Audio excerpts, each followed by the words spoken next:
Welcome, everybody, to the Grueling Truths March Madness Special, Sweet 16 edition.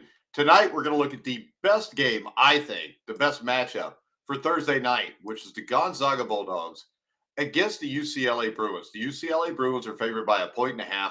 UCLA is the 2 seed. Gonzaga is the 3 seed. When we break this down, why will Gonzaga win this game? We're going to give you why UCLA should win this game. And we'll give you the way we think that it'll play out at the end.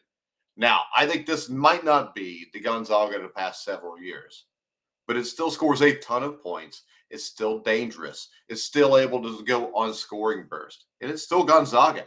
Mark Few is one of the best college basketball coaches in history, I think. And this is still the NCAA tournament, and this program knows how to navigate its way through the tough moments. Now, of course, they've never gotten to a Final Four, or they've gotten to a Final Four, but they've been there a lot. And they are tournament savvy when you get to the Sweet 16. UCLA has a killer defense, arguably the best starting five in this tournament when they're healthy. But Gonzaga has the depth and shooting ability to change up the narrative.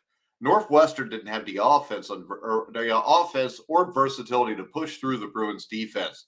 Gonzaga does. And the thrilling 84-81 win over TCU, it hit inside, outside, and it was closing time. It did the job on the free throw line. UCLA doesn't do much from three. It makes them, but it doesn't take a lot of them. All right. So you're not going to get bombarded by threes if you're Gonzaga.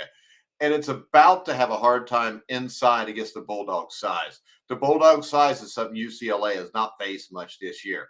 And again, with the versatility, Gonzaga can mash if needed.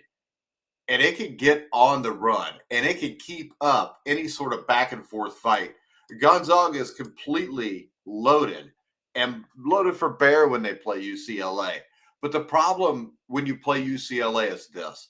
To put it basically as basic as possible, UCLA is just good. They're well coached by Mick Cronin. You've got Tiger Campbell, who has been through all the wars and knows how to quarterback his offense efficiently and effectively.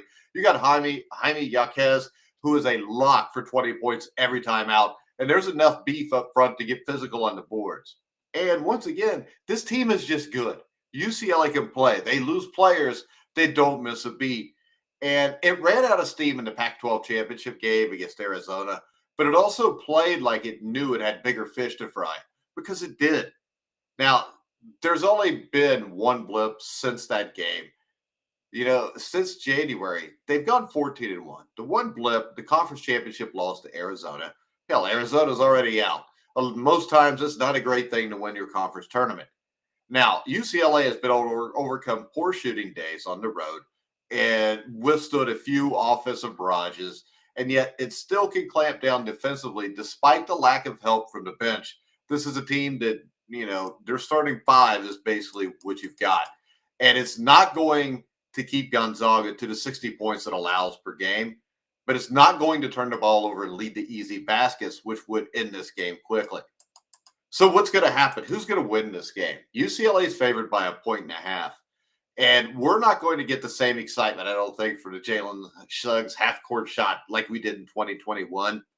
My question is, does UCLA have the bodies here? As it's a banged-up group. But David Singleton is expected to give it a go on his injured ankle. The team is starting to find more meaningful minutes from different parts to at least be able to go 7 deep. Here's UCLA's biggest problem, though. It has to keep the score low and can't get into a firefight. That's really hard to keep from happening against this Gonzaga team. The Bruin offense is there to keep up without a problem, but the team is 0-3 when allowing more than 73 points this season. Gonzaga, with the nation's leading scoring attack, has failed to get to 73 just 4 times. But there is a flip side to that. Gonzaga is 2-5 when it doesn't score at least 75 points and 28-0 when it does. So the question is, can they get to 75? I'm going to go with the upset here. I think lack of bodies. I think Gonzaga is going to light this up. Mark Few is a better coach than Mick Cronin. I'm going to take the upset. I'm going to take Gonzaga. I'm not going to take the 1.5. I'm going to bet Gonzaga straight up to win, which I think is like plus 120 right now. So my main bet Gonzaga to win straight up at plus 120. Go to BetMGM. Let's make some money. You bet 100, you get 220 back. That's the 120 you make on the bet, and then the 100 that you bet. So do that. I'm Mike Goodpaster. Follow me on Grueling Truth or at Grueling Truth on Twitter. Like, subscribe, hit the bell notifications if you're watching on YouTube, and make sure you go check out BetMGM and the link in the description and below if you're watching on YouTube. But for now, I'm Mike Goodpaster. You've been watching and listening to The Grueling Truth, where the legends speak.